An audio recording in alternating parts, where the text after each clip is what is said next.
Assalamualaikum warahmatullahi ta'ala wabarakatuh. Alhamdulillahirabbil alamin wassalatu wassalamu ala asyrafil mursalin wa ala alihi washabbihi ajma'in. Rabbi shrah li sadri wa yassir li amri wahlul 'uqdatam min lisani yafqahu qawli. Alhamdulillah, syukur kepada Allah Subhanahu wa taala kerana dengan limpah kurnia kita dapat bersama-sama sekali lagi dalam kuliah Tafsir Pimpinan Ar-Rahman yang telah kita mulakan minggu lepas. Yang pertama selepas daripada PKP dan malam ni malam yang kedua.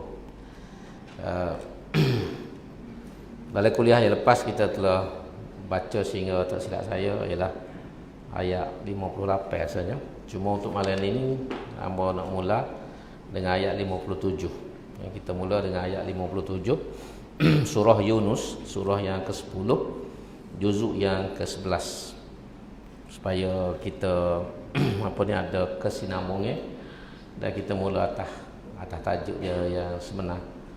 Dalam kuliah yang lalu kita telah bincang banyak perkara, terutamanya ialah cerita Allah Subhanahu Wa Taala tentang mereka yang tidak beriman kepada Allah Subhanahu Wa Taala dan melakukan berbagai-bagai perkara, dan juga sikap-sikap orang yang tidak beriman kepada Allah Subhanahu Wa Taala. Malam ni kita sambung ataupun kita mulakan kuliah ni dengan ayat 57. Ayat 57 berbunyi A'udzubillahi minasyaitonirrajim. Ya ayuhan nas qad ja'atkum mau'izatum mir rabbikum wa shifaa'un lima fis sudur wa hudan wa rahmatul lil mu'minin. Maksudnya, wahai umat manusia, sesungguhnya telah datang kepada kamu Al-Quran yang menjadi nasihat pengajaran dari Tuhan kamu dan yang menjadi penawar bagi penyakit-penyakit batin yang ada dalam dada kamu, dan juga menjadi petunjuk hidayah untuk keselamatan serta membawa rahmat bagi orang-orang yang beriman. Di bawah ni dia tulis, setelah Allah Subhanahu Wa Taala menerangkan dalil-dalil yang menjelaskan tiga perkara yang menjadi asas agama, iaitulah tauhid, kerasulan dan kebangkitan manusia hidup semula pada hari akhirat untuk menerima balasan. Maka dalam ayat suci ini diterangkan pula bahawa Al-Quranul Karim diturunkan oleh Allah Ta'ala untuk umat manusia seluruhnya sebagai nasihat pengajaran untuk memperbaiki akhlak dan amal perbuatan mereka, dan sebagai ubat penawar bagi penyakit-penyakit batin seperti penyakit kufur dan syirik, hasad, dengki dan khianat, dan lain-lain penyakit jiwa. Al-Quran juga menjadi petunjuk hidayah ke jalan yang diredai oleh Allah, yang membawa kepada mencapai kebahagiaan dunia akhirat. Dan Al-Quran pula secara khusus menjadi pancaran rahmat bagi orang-orang yang beriman. Jadi setelah dulu kita bincang panjang bermula awal surah Yunus, isu-isu, iaitu isu yang utama dalam Islam ni. Dalam akidah kita adalah tiga lah. Pertama ialah ketuhanan, dia panggil al-ilahiyah. Kalau kita baca dalam kitab Arab tu dia panggil al-ilahiyah ataupun ilahiyat, perkara-perkara yang berkait dengan ketuhanan. Yang kedua ialah nubuwat. Nubuwat ni lah perkara kenabian, tentang nabi-nabi. Dan yang ketiga ialah al-ba'ts. Al-ba'tsu ataupun kita panggil hari kebangkitan. Hari kebangkitan. Yang mana tiga ni adalah asas paling utama.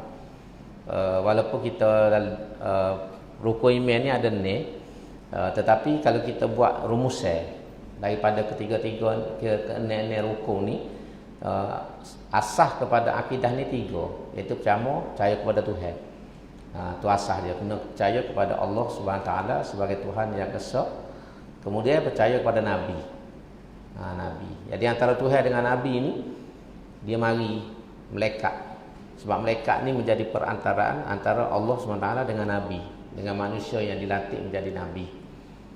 Kemudian antara Nabi dengan malaikat ni pula mari kitab suci. Dalam kita pada hari ni, umat akhir zaman ni ialah Al-Quran. Al-Quran. Lepas tu bila kita percaya pada Tuhan juga, percaya kepada hari akhirat. hari akhirat. Sebab kesudahan hidup manusia ni kita semuanya berakhir di akhirat. Dan lepas tu hasil daripada kepercayaan kepada Tuhan ni lah kita percaya kepada qada dan qadar. Jadi ni rukun iman tu bila kita rumus kata ulama dia tu bit tiga. Iaitulah ilahiyah ataupun uluhiyah, yang kedua ialah nubuwat, kenabian, dan yang ketiga ialah al-ba'ts, iaitulah hari kebangkitan. Iaitu kalau bahasa lain hari kiamat lah. Sebab hari kiamat ni manusia dibangkitkan daripada kubur-kubur mereka selepas dia dimatikan. Ada orang mati dari kubur, ada orang mati waktu berlakunya kiamat, bila sangkakala ditiupkan pada kali yang pertama tu. Apa ni disebut tu? Fanufikha fihi fasa'iqa man fis samawati wal ard illa man sya'allah. Apabila ditiupkan sangkakala itu fasa'iqa, seluk, bahasa Melayu kita seluk. Fasa'iqa man fis samawati wal ard, maka seluklah segala yang ada di langit yang ada di bumi. Dalam tafsirnya ulama kata seluk situ masuk mati. Mati seluruh makhluk yang ada di langit dan bumi illa man sya'allah, kecuali hak Tuhan tak beri lagi, iaitulah malaikat hak tiup sangkakala tu. Sebab sangkakala ni dia tiup dua kali. Dia tiup sekali yang pertama semua makhluk ni mati, dah berlakulah kiamat. Lepas pada hancur ke apa semua tu, malaikat ni akan tiup kali yang kedua. Wa nufikha fihi ukhra fa idahum qiyamun yanzurun. Apabila ditiup sekali lagi, fa idahum qiyamun yanzurun, maka seluruh makhluk ni terutamanya manusia akan bangkit semula. Dan kata yanzurun ni mana? Tengok kiri, tengok kanan, tak tahu nak agak apa. Nak pergi mana. Lepas itulah barulah dihadapkan Allah Subhanahu Wa Taala dan dihisap. Dihisap tu ditengok amalan kita. Jadi itu asas agama. Jadi di sini disebut selepas Tuhan cerita benda-benda ni daripada permulaan surah Yunus tadi kita baca ayat sehingga ayat 50 ni tu, maka Tuhan mai royak kepada kita, kepada manusia secara umum, ya ayuhan nas, wahai manusia ni, sesungguhnya telah datang kepada kamu suatu peringatan. Mauizah ni kita boleh terjemah nasihat, kita boleh terjemah sebagai peringatan. Peringatan Tuhan kepada manusia mari ke apa? Pada zaman Nabi Muhammad SAW ni, dia mari dalam bentuk kitab suci Al-Quran. Umat-umat yang terdahulu mari dalam bentuk yang berbeza, kitab juga, tapi ada suhuf, ada kitab, dan kita panggil besarnya Taurat, Injil dan Zabur. Jadi bagi umat Muhammad ni mari mauizatun mir rabbikum, suatu bentuk peringatan dan nasihat daripada Tuhan kamu, iaitulah Quran. Jadi Quran ni Tuhan gambar dalam ayat ni nombor satu, Quran ni adalah mauizah, suatu peringatan, suatu nasihat daripada Tuhan. Pertama peringat kita lala, sebab kita bila hidup atas dunia, bila kita kaya, kita senang, kita sihat, kita biasanya lupa kepada asal usul kita. Kita lupa kepada nikmat Allah Subhanahu Wa Taala. Ramai manusia ni menjadi si tenggang. Cuma dalam cerita tu si tenggang ni lupa kepada mak ayah dia, tak mengaku mak. Tapi kita manusia ini lupa kepada Tuhan yang menciptakan kita daripada tak ada pada ada, yang memberi kesihatan dan rezeki, sehingga orang menjadi si tenggang pada zaman moden. Dia rasa dia boleh ni kerana usaha dia. Dia luluh mengaji, dapat ijazah kerana aku jaga malam, kerana aku rajin ngaji, kerana aku ngapa. Aku sehat ni kerana aku makan vitamin, jaga makan, aku exercise tak berhenti. Aku jaga pemakanan, diet dan sebagainya. Aku boleh jadi kaya ni kerana aku pandai nego, aku pandai kita. Jadi dia lupa. Semua tu ialah kurnia Allah Subhanahu Wa Taala. Sebab tu sebahagian daripada manusia ni bila dia senang, dia kaya, dia segar, dia lupa pada Tuhan dan tak amal agama. Bila mari susah tu baru kali belakang cari Tuhan, cari Quran, cari masjid. Bila orang tutup masjid baru kalut cari masjid. Bila orang buka tak mari. Tu pesen dia. Tika tutup dia pakai kalut nak mari. Orang buka pakai tak mari-mari, lalu gitu. Masuk juga kadang-kadang kecil. Masuk kecil, masuk berok. Jadi Tuhan gambar pada kita ni, Quran ni mau'izatum mir rabbika, hak mari daripada Tuhan. Bukan mari pada mulut manusia. Nasihat ni kadang-kadang mak kita nasihat ayah kita, sayang kita, orang tua pada kita. Tapi hak ni Quran ni mauizatun, suatu peringatan, suatu nasihat yang mari terus daripada Allah Subhanahu Wa Taala. Rabbikum, Tuhan kamu. Tuhan yang menciptakan kamu, yang memberi kamu nyawa, kehidupan dan keperluan-keperluan dalam hidup. Yang kedua, Quran ni pula lah wasyifaun lima fis sudur, menjadi penawar, menjadi ubat kepada penyakit yang ada dalam hati. Kata ulama, penyakit paling besar dalam hati kita ialah penyakit syirik. Penyakit yang paling besar kepada manusia ni syirik. Kerana syirik inilah manusia menjadi jahat dalam hidup dia. Bila dia menduakan Tuhan, menigakan Tuhan, dia anggap ada lagi Tuhan lain selain pada Allah. Ada Tuhan tu, Tuhan ni, Tuhan tu, Tuhan ni, yang saya sebut dulu kan dalam kalau kita belajar ilmu sosiologi dan juga perbandingan agama. Akidah manusia ni ada macam-macam. Pertama, akidah yang kita panggil tauhid, unity. Ada akidah dia panggil sanawi ataupun dualism, Tuhan dua. Tuhan baik, Tuhan jahat. Tuhan jatuh, Tuhan tinu. Tuhan sial, Tuhan malas. Tuhan gelap, Tuhan cerah. Tu dualism. Ada orang percaya tiga Tuhan, Trinity ataupun Trimurti. Kalau Hindu dia panggil Trimurti, tiga Tuhan, iaitulah Brahma, Shiva dan Vishnu. Tiga. Mari Kristian, Tuhan Ayah, Tuhan Anak, Tuhan Ayah, Tuhan Anak dan Roh Al-Qudus. Dipanggil Trinity. Dan ada lagi dalam agama Hindu juga, dalam agama Cina lama, dia panggil fahaman syirik, yang dia telah dipanggil polytheism. Polytheism ni percaya kepada banyak Tuhan. Bukan setakat dua, bukan setakat tiga, tapi berpuluh-puluh. Dan mungkin beratus Tuhan. Supaya orang Arab zaman jahiliyah, waktu Nabi dibangkitkan tu ada 360 berhala. 360 berhala di sekeliling Kaabah, dalam berbagai bentuk, berbagai rupa, berbagai saiz. Tu, hak besarnya ada 4 ataupun 3, dalam setengah riwayat sebut 3. Al-Lat wal Manat wal Thalith wal Hubal, dia Manat, Lat dan Uzza, 3. Kata ada orang tambah Hubal dia, tapi masyhurnya kalau kata wal Lat wal Manat wal Uzza wal Manat wal Manat as-Salita. Apa ayat tu ingat? Manat, Uzza, Al-Lat. Al-Lat wal Manat wal Uzza. Dia 3. Tapi hak tu hak masyhur. Tapi hak sebenar adanya 360. Jadi ni penyakit ni lah ia duduk dalam tubuh manusia sehingga manusia tak jumpa Tuhan. Dan Nabi ni mari bawa akidah, bawa Quran dalam konteks kita ni. Bawa Quran ni nak berubat penyakit syirik hak ada dalam jiwa manusia, supaya manusia ni balik kepada tauhid, bergantung sepenuhnya kepada Tuhan, menyembah Allah SWT dan tidak mensekutukan Tuhan ni dengan makhluk-makhluk yang lain. Sebab selain pada Tuhan ni makhluk belaka. Dia ada khalik, ada makhluk. Khalik ni Tuhan yang menciptakan. Lain pada tu semua makhluk. Tuhan buat belaka, gapo pun Tuhan buat. Tak ada benda yang berlaku dengan sendiri. Jadi Quran ni mari nak cuci wa syifa'un lima fis sudur, penyakit syirik yang ada dalam hati. Dan ada juga ulama tafsir, bukan hanya syirik. Syirik ni ibu segala penyakit. Kerana syirik ni manusia bunuh dalam hidup. Manusia bunuh, tapi selain pada syirik ada lagi penyakit hati yang lain. Agah, degil, rasa besar diri, berdeki, macam-macam tu dia panggil penyakit hati, penyakit batin. Penyakit ni nak berubat dengan Panadol tak siap. Kalau minum klorok pun tak siap, cuma mati. Ada orang kata berubat klorok, minum klorok tak siap, agak penyakit hati cuma mati. Jadi hak ni boleh berubat dengan Quran.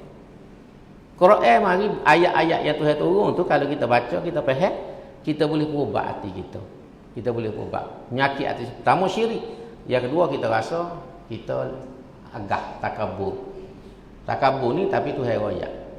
Tuhan raya hak lebih maha berkuasa ke apa Tuhan raka. Mu dah sudah agak lah. Harta hak ada mu boleh tu pun mu jual aku bui. Tubuhmu hak sehat tu pun aku bui. Pengikut yang ramai pun aku bui.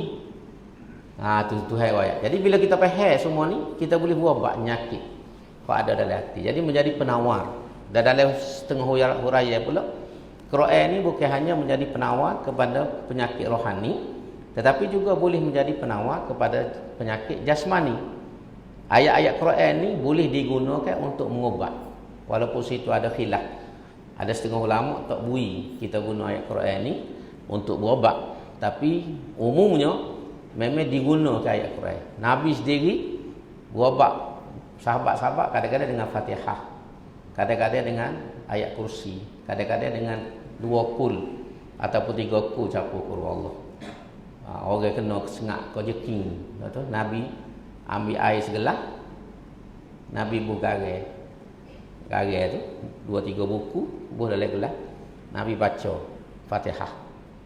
Baca Fatihah tu we minum. Siang orang kena ketik jeking.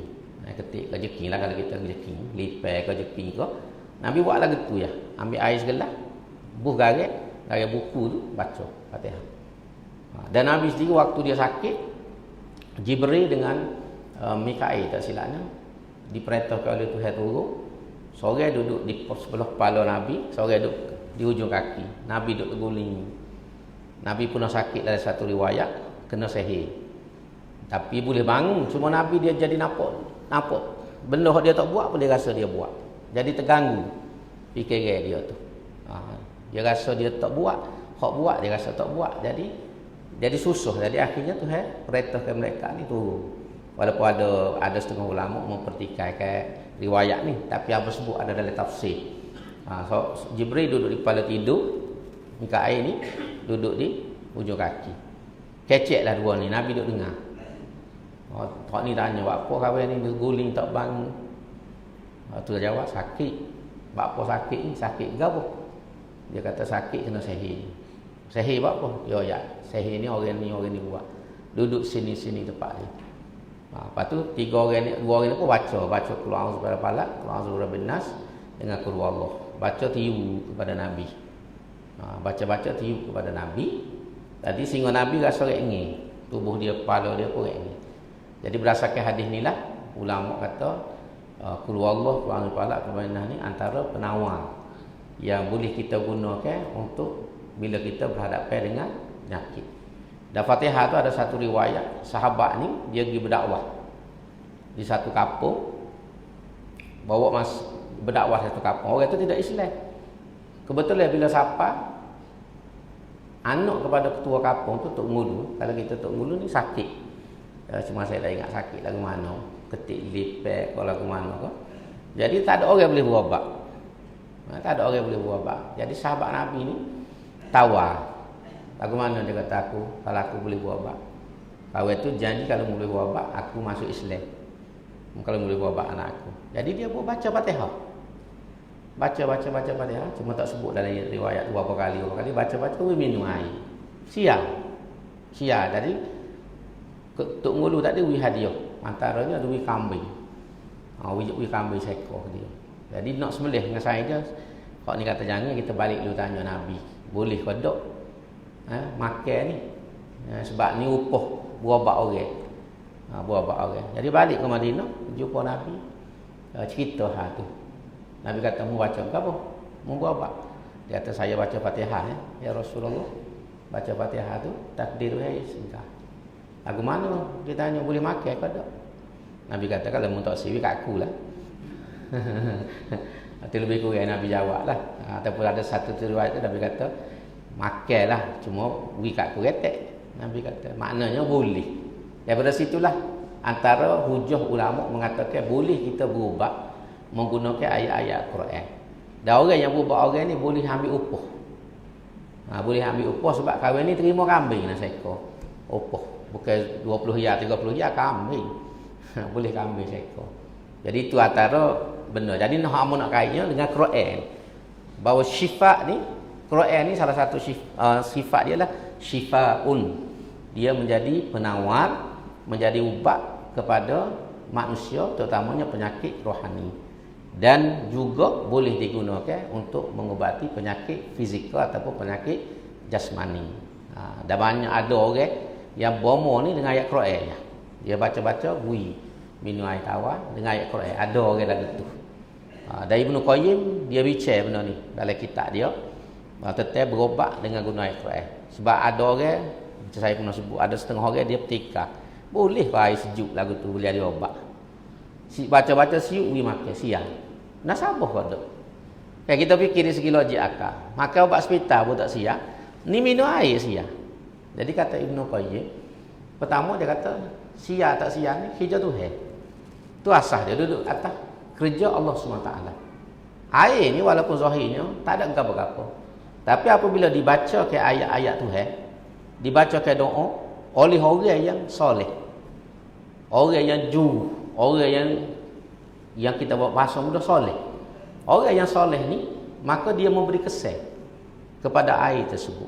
Bila dia baca dia tu bila dibaca oleh orang yang soleh dengan keyakinan kepada Allah SWT, dia mengubah molekul. Sebab dalam air, kalau kita kaji sains, dia ada molekul. Jadi ayat-ayat Quran yang dibaca, doa-doa yang dibaca oleh orang yang soleh, yang yakin ni, dia mengubah molekul air. Bila dia mengubah molekul air, ataupun dalam setengah buku dia panggil jirim. Bila dia ubah jirim air itu, air yang asalnya biasa saja, tapi bertukar menjadi ubat. Bertukar menjadi ubat. Dan kerana itulah bila Tuhan izin kita minum, siap penyakit. Tapi bukan semua orang baca jadi. Dan bukan semua minum tu siap. Semua ni asalnya izin Allah SWT. Sebab itulah mengikut arwah Dr. Harudin ni, dia kata air yang paling baik selepas pada air Zamzam, kalau kita nak buat ubat, ialah air qoloh masjid. Tu dia ayat. Air qoloh masjid. Sebab apa dia kata? Air qoloh masjid ni, dia dengar zikir tiap-tiap hari. Dia dengar orang duduk zikir, dia dengar orang duduk baca Quran, paling kurang pun 5 kali sehari. Dia dengar orang duduk berdoa. Jadi, bacaan yang dibaca dalam masjid tu pergi kepada air itu dan mengubah sifat air. Molekul air itu menjadi penawar. Sebab tu bagi dia, selepas pada air Zamzam ni, air yang paling baik untuk kita buat ubat ialah air qoloh masjid. Sebab tu setengah zaman dulu kan, kalau kita bomo, Tok Bomo kata Tok Ali, dia kata pergi cari air 7 masjid. Ni dia kata kena mandi dengan air 7 masjid. Berat doa penyakit. Jadi ada kau dulu kan pergi cari qoloh air masjid, ambil sebotol balik capur, mandi atau minum.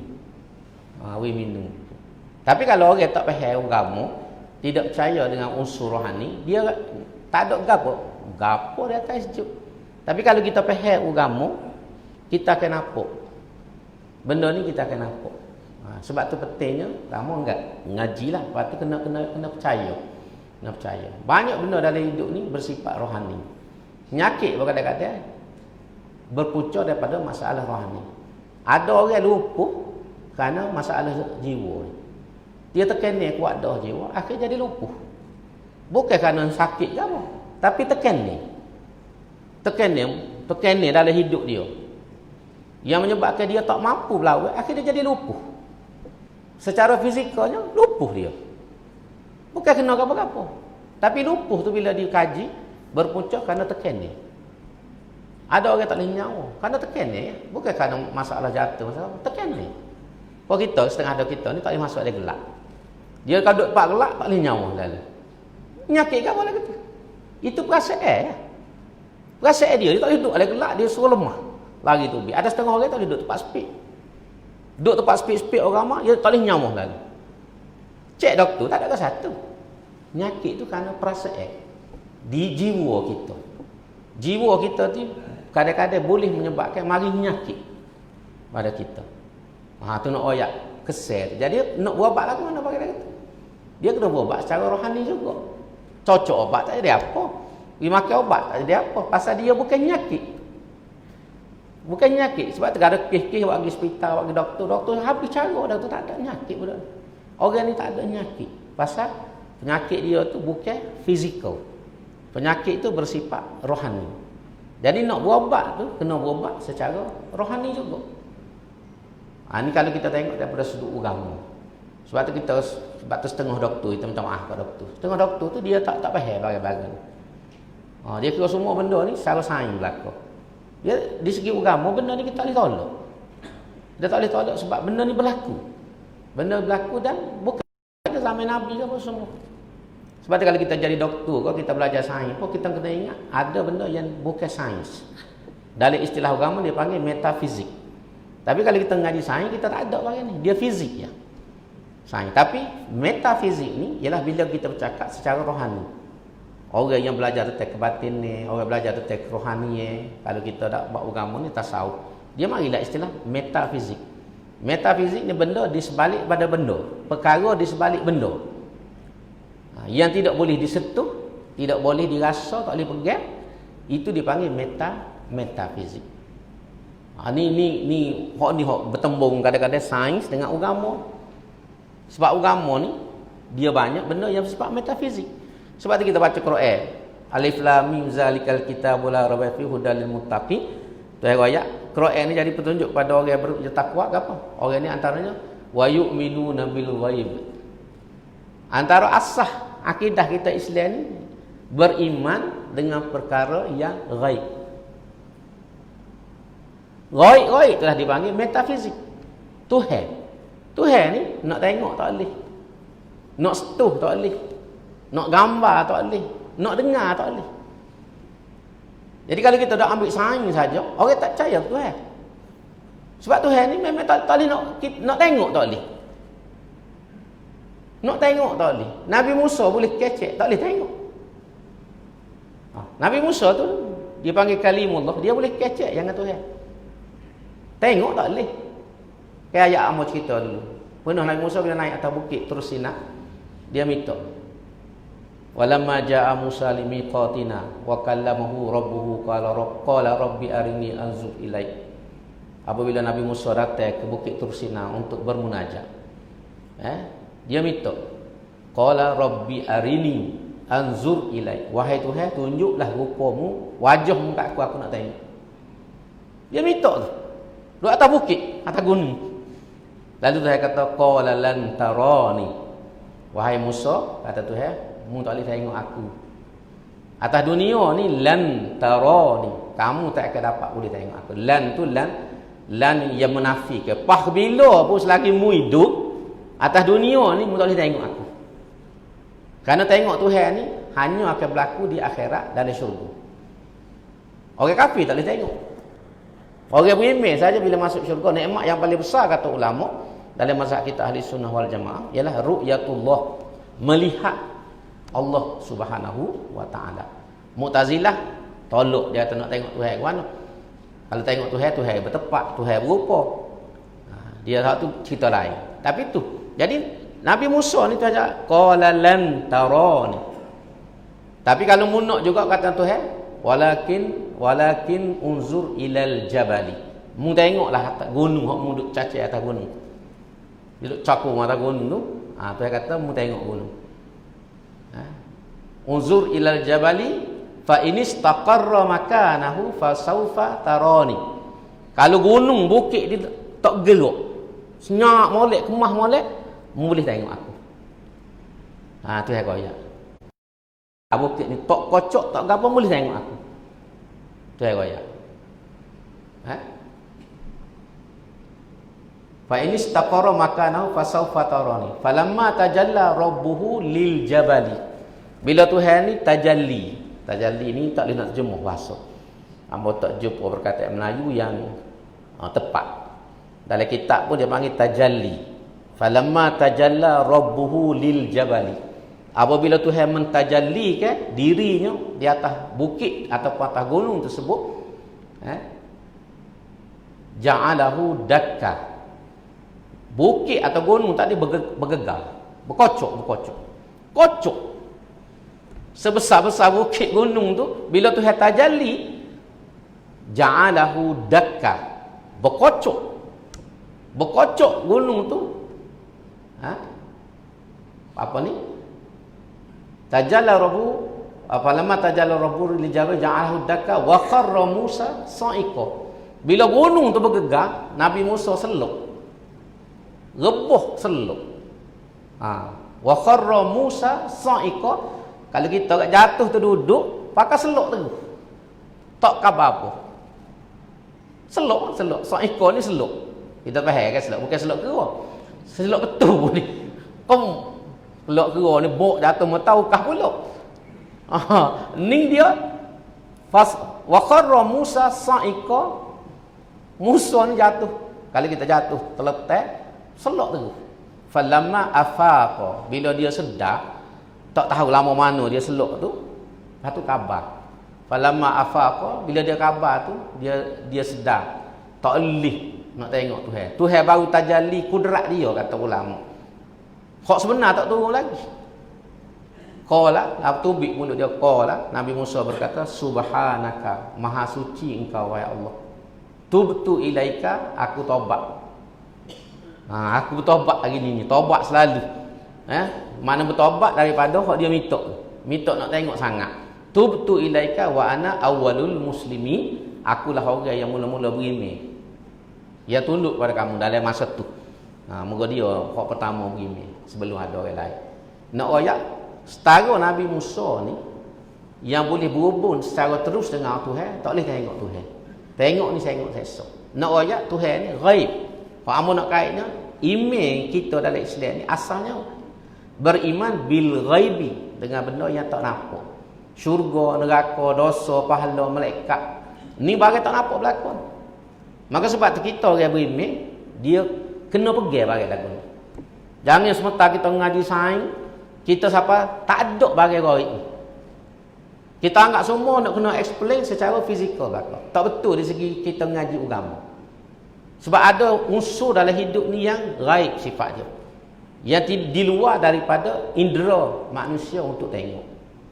Ni apa besar sebab ada setengah kita bila ngaji sains dia tak percaya berlaku.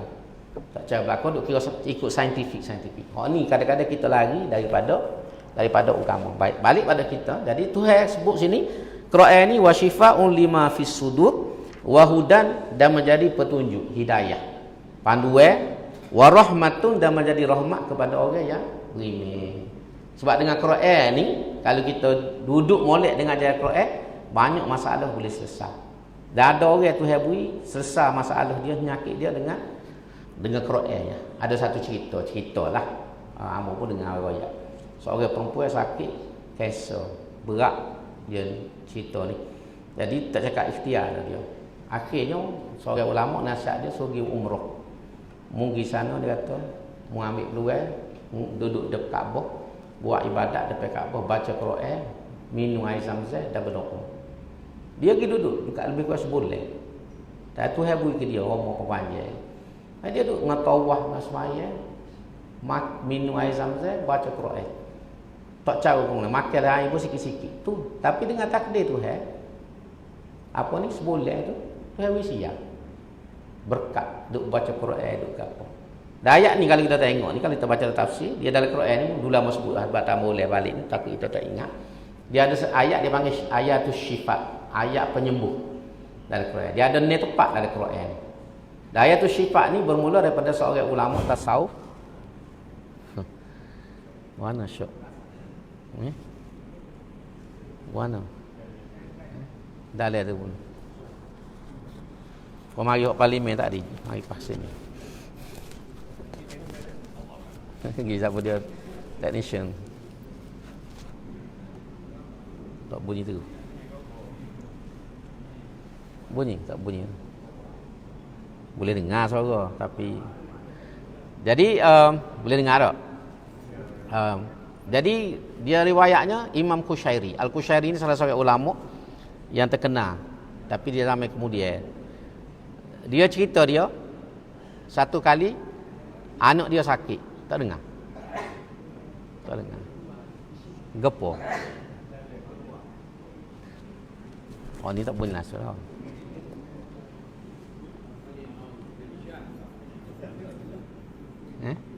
Oh ni.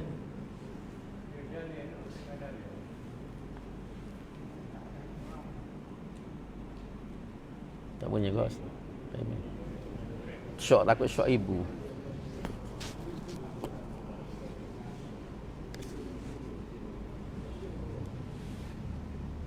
Syok tu.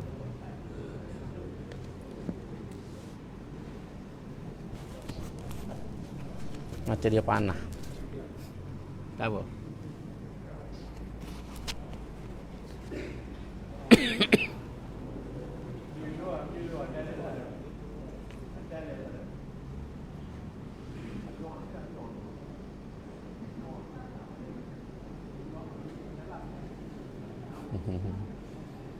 Ya kalau nak kena tak usah pakai mic, boleh dengar lah. Kalau pakai luar tu dah tak dengar. Pak ni boleh tak? Ni masuk. Beli payung dalam bakar. Tak apa. Tak bunyi dalam bakar letup. Apa kita guna gini suara gini. Kalau suara ni tak gepah boleh tak? Kita sudah sikit. Jadi Al-Qushairi ni dia masa tu duduk di Mekah. Anak dia sakit. Anak perempuan dia sakit teruk. Tak cakap ikhtiar, tak sia. Jumpa tabib ke apa semua ke apa tak sia. Jadi dia pergi tawaf di Kaabah. 2-3 malam tawaf semaya ajak ke apa semua. Dan satu malam dia tertidur. Lepas tawaf, lepas baca Quran ke apa, lepas semaya dia tertidur depan Kaabah. Dalam tidur tu dia mimpi berjumpa dengan Rasulullah sallallahu alaihi wasallam. Jumpa dengan Nabi. Bila bertemu dengan Nabi ni, Nabi tanya dia, "Wahai Qushairi, gapo masalahmu?" Tengok duduk menengusi tidur pun berkeruk muka ke apa. Dia kata, "Hamba ni ujian besar ya Rasulullah." Dia ceritalah anak dia, perempuan dia ni sakit berat. Tak cakap ikhtiar, dia tak boleh buat ubat, dah hampir nak mati. Dalam keadaan yang doktor kata, kalau doktor kat luar ni, tunggu masa lah. Lalu Nabi tanya, Aina anta min ayatis syifa. Dia temu, nak terjemahkan nak aina anta ni. Dia temu tak jumpa ke, kalau hamba guna bahasa kapung. Mu tak jumpa ke ayatus syifa dalam Quran tu. Nabi sebut gitu. Mu tak jumpa ke ayatus syifa, ayat-ayat penyembuh yang ada dalam Quran. Jadi bila Nabi sebut gitu, Qushairi ni terkejut. Dia cerita ni dalam riwayat. Dia terkejut, jaga daripada tidur. Dia ingat mimpi dia tadi. Nabi tanya, mu tak jumpa ke ayatus syifa? Lalu dia cari, faltamastuha, dia kata. Lalu aku cari dalam Quran. Gapo maksud Nabi kata ayatus syifa? Lalu dia jumpalah ni ayat. Ayat yang Tuhan sebut wasyifaun. Ada syifaun. Tambah sebut gitu. Balik cari lepas ni. Tanya ustaz kau. Antaranya ayat ni lah. Ayat ni Quran ni mau'izatun. Lepas tu wasyifaun lima fis sudur. Dah ada 5 lagi ayat yang Tuhan sebut wasyifaun. Syifa. Jadi cari itu. Lalu Qushairi kata faltamastuha fawajadtuha. Lalu aku jumpa di surah. Surah yang berbeza. Amo sengaja tak sebut surah ni. Pasal nak sudah yang bawa pisau pergi rumah. Kalau sebut lalu malam ni tak boleh gambar satu malam ni. Kalau bawa pisau kau tak boleh pisau kau tipaya tak apa puya-puya ni. Nak ni ayat ni putih tipaya. Jadi Qushairi kata, aku cari di atas, aku jumpa ni tepat. Ni surah dalam Quran yang guna syifaun. Lalu aku ambil ayat ni, dia kata, aku tulis. Dia tulis di orang zaman dulu dia tulis di makuk kaca. Dia tulis dengan kemkumo. Kemkumo ni tahu ke dia? Orang baru tak tahu. Za'faran. Dalam kitab Jawi lama dia panggil kemkumo. Orang dulu dia buat ayat nerihati ke apa, dia ambil kemkumo, dia tulis. Di apa ni? Pinggir ataupun makuk kaca. Biasanya warna putih. Tulis semua ni ayat, ambil air, buh dalam tu. Air tu resaklah jadi air. Jadi air tu dia boleh minum. Dan mandi anak dia. Dengan izin Tuhan, siap. Sejak pada itulah ayatul syifa ni masyhur. Masyhur dalam kitab-kitab ulama pun biasanya menggunakan ayatus syifa untuk menyembuh sakit, dan kata ulama apa jenis penyakit pun dengan izin Tuhan boleh siap kalau kita gunakan ayatus syifa ni. Tu ayatus syifa. Dia panggil ayat-ayat penyembuh menggunakan Quran. Hak ni nak kait dengan hak kata Quran ni boleh jadi penawar ni, boleh jadi ubat kepada penyakit. Dan cerita Khusyairi ni, riwayat dia ni masyhur dalam kitab. Biasa orang ngaji agama, tok alim, tok lebah, dia tahulah cerita ni. Jadi tu hak penting untuk malam ni. Dan kemudian Tuhan sebut juga Quran ni ialah menjadi hudan petunjuk. Sebab kita dalam hidup ni, mau sebut dulu, kita dalam hidup ni umpama kita jalan dalam hutan. Dalam hutan ni ada belakang, molek wuduh ada belakang. Dan kalau kita tak ada pedoman, kita sesat dalam hutan. Maka Quran ni mari menjadi pedoman. Pedoman ni kalau kita guna bahasa moden, kompas. Kompas. Jadi Quran ni umpama kompas yang kita guna dalam hutan. Jadi kalau kita nak selamat, kita gunalah kompas ni. Dalam hidup kita pun lagu tu. Guna Quran, selamatlah kita. Kita tahu nak pilih hak mana. Molek, wuduh, baik, buruk, betul, salah. Quran yang boleh royak. Manusia ni kadang-kadang dia tipu kita.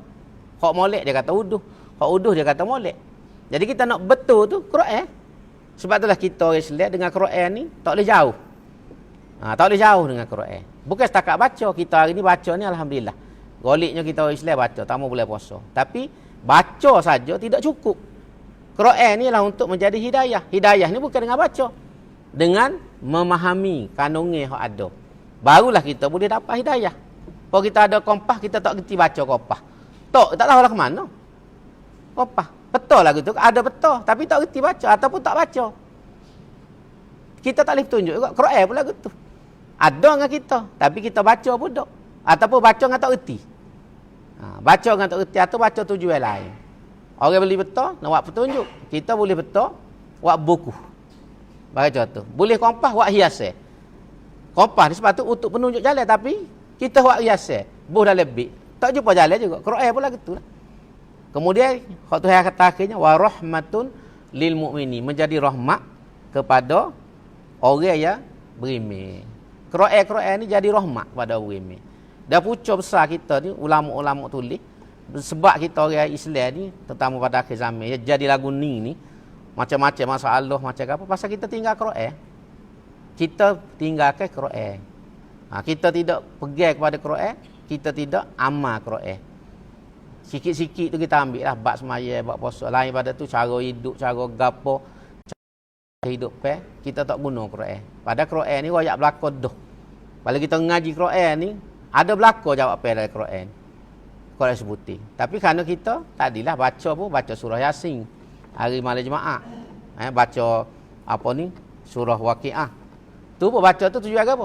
Baca Waqiah kerana nak murah rezeki. Setakat tu ya. Setakat nak murah rezeki ya.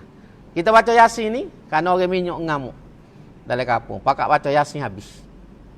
Kerana nak pahala. Jadi kita ni tak lakuh. Quran ni bukan setakat pahala saja, kita kena pergi lakuh lagi. Lakuh lagi dia ni menjadi hidayah. Sebab tu mula-mula surah Al-Baqarah tu dah sebut hudan lil muttaqin, menjadi petunjuk kepada orang yang bertakwa. Tuhan tak sebut kata penawar kau apa, dia sebut jadi petunjuk. Sebab itulah objektif utama. Objektif utama Tuhan waktu Quran ni ialah untuk menjadi hidayah. Walaupun hak lain tu ada faedah, tapi hak nombor satu.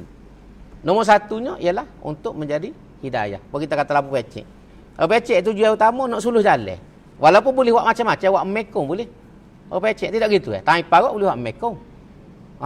Buat lapik kepala boleh tidur. Tapi tujuan apa dia hak utama. Tujuan utama lampu pecek buat suluh jalan. Supaya kita tak sepak, kita tak masuk dalam parit, tak pijak tahi lembu. Tu ya tujuan utama. Sebab tu bila ada lampu pecek kena suluh. Ni duk pinggir, suluh dak. Waktu ya pijak tahi lembu tu. Kau jatuh dalam parit pasal kita tak suluh. Duk pinggir kita. Tu bandingnya mudah. Quran ada kita tak tinggal ke rumah ni, boleh kata tak ada rumah Islam tak ada Quran. Tapi setengah rumah tu dia saya tu buku dalam kain kuning. Duk atas pagar. Zaman dulu atas pagar. Amut jumpa belakang tu pengalaman jadi tok wakil ni, kita temu belakang barit tu. Kita pergi rumah orang. Kalau cari Quran duk atas pagar. Buku kain kuning bukan main, berdebu kain tu. Mana dia tak aja baca.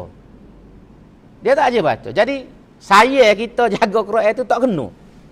Tak kena. Jadi sebab itulah balik pada asasnya Quran ni menjadi hidayah. Insya-Allah kalau semua kita rujuk pada Quran setakat kita boleh, banyak kebaikan yang akan kita dapat dalam kehidupan kita. Jadi itulah yang Tuhan sebut. Dan sebelum kita berhenti ayat 58, Tuhan kata kul bi fadlillahi wa bi rahmatihi fabidzalika falyafrahu huwa khairum mimma yajma'un. Katakanlah Muhammad, kedatangan Al-Quran itu adalah semata-mata dengan limpah kurnia Allah dan kasih sayangnya. Maka dengan isi kandungan Al-Quran itulah hendaknya mereka bersukacita, bukan dengan yang lainnya, kerana ia lebih baik daripada apa yang mereka himpunkan dari segala benda dan perkara yang tidak kekal. Jadi Tuhan suruh Nabi royak kepada orang beriman, Tuhan ambil Quran ni kerana dia sayang kita. Saya sebut ni, waktu Tuhan ambil Quran ni kerana Tuhan sayang kita.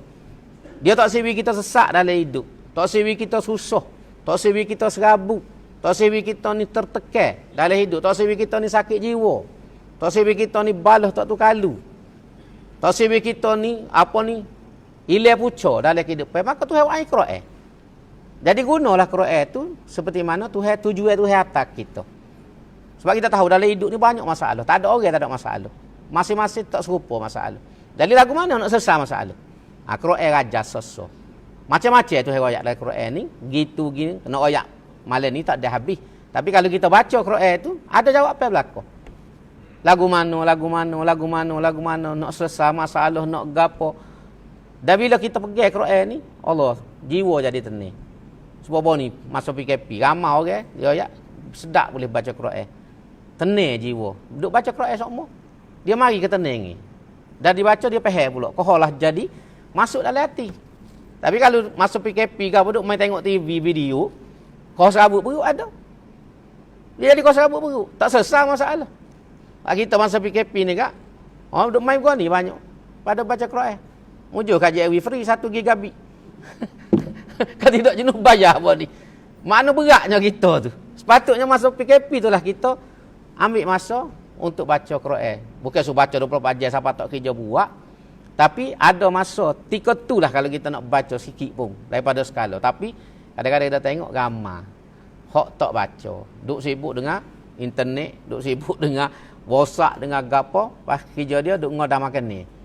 Ngodah pas sekarang siapa tangga tu. Siapa rumah dia ni, orang grab food ingat dah. Nombor ni tak ada orang tu dah. Si Anu bisa Anu, dia tahu tak. Penuh. Siapa jadi lah, seluar apa tukar lain muka gemuk, makan tak berhenti. Makan McDonald tu siapa gauk mari mata-mata. Banyak doa makan. Jadi nak ayat kita ni tidak ambil peluang. Jadi sebab itulah pesan yang hamba untuk diri hamba sendiri dan kita semua ni supaya ambil peluang ni dengan Quran ni, sebab banyak jawapan dan persoalan-persoalan dari hidup selesai bila kita rujuk kepada Al-Quran. Sebab itulah dulu Ibn Rushd macam hamba sebut tu, Ibn Rushd kata tak ada mukjizat yang paling besar yang hak sebenar Tuhan beri kepada Nabi kita kecuali Al-Quran. Sebab Al-Quran ni kekal sampai bila-bila. Ambil peluang ni. Tapi akan siapa masuk akhir zaman, Quran ni Tuhan tarik. Jadi kita agak tidak berlaku lah zaman kita ni. Disebut dalam hadis, akan siapa antara tanda kiamat nak berlaku ni, Quran ni Tuhan tarik. Antara tariknya, kata huraian ulama, antaranya ialah orang-orang yang hafal Quran ni mati. Lepas orang mati, sehingga akhir tak ada orang hafal Quran. Tak ada orang yang hafal Quran. Setakat kuliah keluar Allah tu ya. Tapi hafiz tu hafal Quran sebutir tak ada dah. Akan mari zaman tu. Dia akan mari zaman tu Tuhan tarik dengan mematikan para hufaz. Dan akhir sekali hak berat dalam setengah tafsir ulama kata dia hilang ni. Tulisan ni hilang di mushaf. Waktu hak berat sekali, akhir sekali. Quran tu ada di rumah, tapi bila kita buka kosong. Tuhan tarik cara lagu tu. Kosong terus. Tinggal mushaf saja. Ni antara ulama sebut dalam perbincangan. Jadi hak ni berat benar. Kalau siapa perekat tu makna kiamat ni esok lusa lah kalau bahasa mudah. Jadi kita agak tak berlaku dah sampai kita ni.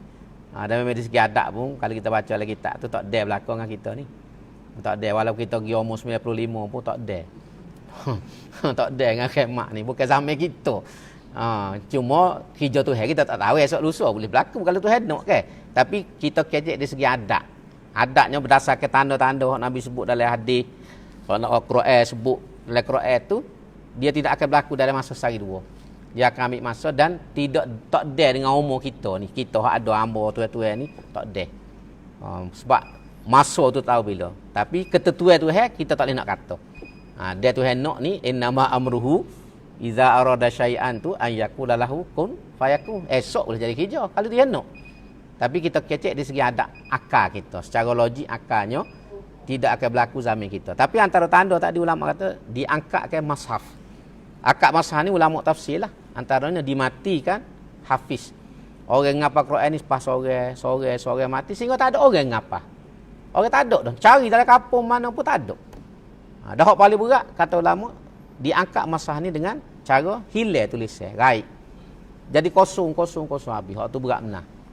Masa tu tak usah teriak lah, tak jadi dah kalau nak taubat nak gapo pun tak jadi sebab dekat benar dah dengan kiamat. Jadi itulah pesan ni untuk sebagai apa ni kuliah yang kedua selepas PKP ni, mudah-mudahan insya-Allah boleh memberi manfaat kepada kita.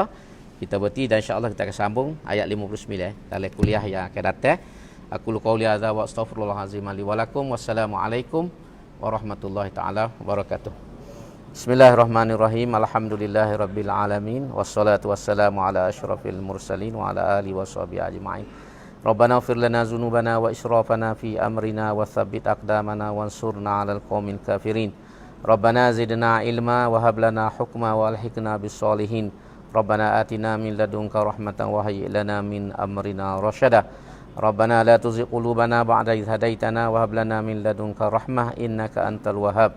Allahumma inna na'udzubika min jahdil bala wa darkis syaqa wa su'il qada wa syamatatil a'da. Rabbana atina fid dunya hasanah wa fil akhirati hasanah wa qina azaban nar. Subhana rabbika rabbil izzati amma yasifun wa salamun alal mursalin walhamdulillahi rabbil alamin. Taqabbalallah.